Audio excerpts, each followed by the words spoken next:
అనేది మ్యాచ్ ముంబైలో జరగడం జరిగింది. సో అందులో మన ఇండియన్ ఉమెన్ ఎవరైతే ఉన్నారో వాళ్ళు ఆల్మోస్ట్ 40 years ఆఫ్ వెయిటింగ్ తర్వాత ఫైనల్ గా వరల్డ్ కప్ అనేది గెలిచి మన ఇండియాని ఒక స్థాయికి తీసుకెళ్లారు.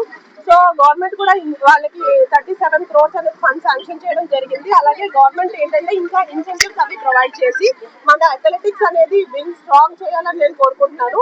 ఇలాంటి ప్రోగ్రామ్స్, ఇలాంటి మహిళ ఇప్పుడు అవని నుంచి అంతరిక్షం వరకు ప్రతి దాంట్లోని మేము మగవాళ్ళకి ఏమీ తక్కువ కాదు అని అన్ని రంగాల్లో వాళ్ళు సత్తా చాటుతూనే ఉన్నారు. దానికి ఇది ఒక ఉదాహరణగా కూడా మనం చెప్పుకోవచ్చు. మేము రాజమహేంద్రి కాలేజ్ తరఫున ఈ రోజు ఈ ర్యాలీ చేయడానికి ముఖ్య కారణం ఏంటంటే పిల్లలు వీళ్ళందరినీ చూసి ఇన్స్పైర్ అయ్యి వాళ్ళు కూడా మేము ఏదో సాధించగలమని కొంతమంది అయినా ఇన్స్పైర్ అవుతారనే ఉద్దేశంతో ఈ ప్రోగ్రామ్ అనేది చేయడం జరుగుతుంది. సో దీనికి మేము చాలా గర్వపడుతున్నాం. Congratulations, hearty congratulations to the Indian team. Thank you.